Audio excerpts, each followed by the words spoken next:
Welcome to New Teacher Talk. My name is Abby Bartle, and I am an English teacher at Oswego High School in Oswego, Illinois. In today's podcast, I am so excited to share some of my advice and tips for new teachers before you start your first year teaching. I am lucky enough to work with a handful of new teachers in my department, and I have compiled their experiences as their first year comes to an end, as well as my own experiences as a second-year teacher to hopefully help you feel a little more calm and confident as you enjoy the summer before your first year. I will take a chronological journey, starting with the end of your student teaching to your summer plans and prep, all the way up to your first days of school, with advice from some teachers who have just finished up their first year. We will conclude by talking about reflecting at the end of your first year, no matter how far away that may seem right now. At this point, your student teaching experience has probably come to an end. Maybe you have a job lined up already, or maybe you're still searching for one. Either way, there are some things that you can do and can think about to prepare yourself for your first year teaching. Before you leave your student teaching placement, make sure you save all your materials from student teaching, either digitally or as hard copies. You will likely lose access to your school email, so save it all on a personal account. For me, I teach a completely different subject than what I student taught in, but I still look back at my student teaching materials from time to time. Your next order of business is to celebrate. For me, and I'm sure for many of you, student teaching was the most difficult thing that I've ever done. You deserve to celebrate getting through that. And after you celebrate, take some time to relax. However, remember that this is also prime time for job postings at other schools. If you can start looking for jobs during student teaching, that's great, but jobs are also posted all throughout summer up until the first day of school in August or September. When you get your first position, you get to celebrate again. After that, don't think about school until early August. As excited and as anxious as I felt about teaching in June, most of the content-oriented lessons I prepped over the entire summer were moot once August 15th rolled around and I met with my mentor and curriculum team. Those days before the first day of school will be hard with all the prepping that you have to do, but they will be even harder if you spent your entire summer prepping and then you have to redo everything. However, if you're like me and you can't ever relax and do nothing, there are some specific things that you could do over the summer to put your mind at ease. It would be great to develop an organizational method over the summer. This depends on how much information from your school you get ahead of time. Making Google Drive folders or physical binders for each unit, personally I do both, will save you headaches in the fall, but it's not the end of the world to leave that for the school year. Reading the curriculum guide, syllabi, and any novels or textbooks that you'll be using would be a great use of your time. If you can, ask the person who hired you to connect you with a teacher at your school who teaches the same level and content so that you can chat with them prior to your first day. The only real lesson planning you should ever do before your first year would be to prepare some icebreaker activities that you could do on the first few days of school. I would not dive into content over the summer before your first year. Oddly enough, TikTok, Instagram Reels, and various Facebook groups are great places where teachers share icebreaker activities that they do. Save them to look back at them closer to the start of the school year. At Strategic Classroom, at history_for_humans, at Randazzled, and at Teach Engaging ELA on TikTok are great places to start. Try searching your level and content area as a hashtag to find those videos and let the algorithm do the rest of the work for you.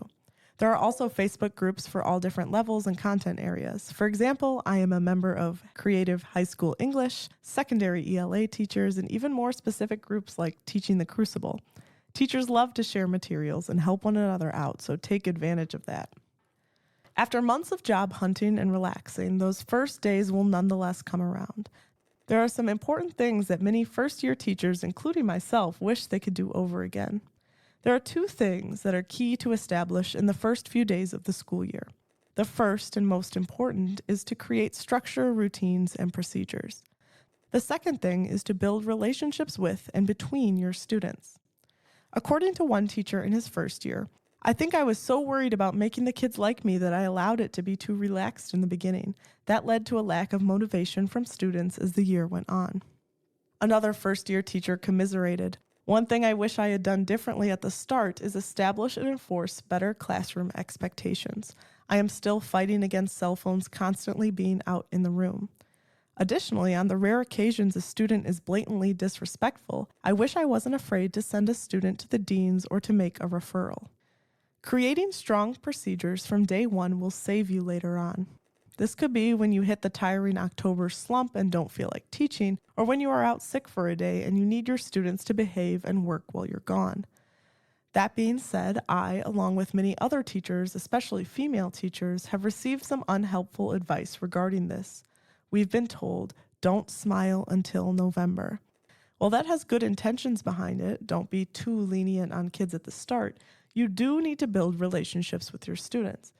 This is the second thing that you should be focused on during those first few days. The best advice I got from my supervisor during student teaching was, let the kids see your personality. This year, my mentor echoed the sentiment. Humor, interests, if you mention anything that they're interested in, they'll get hooked.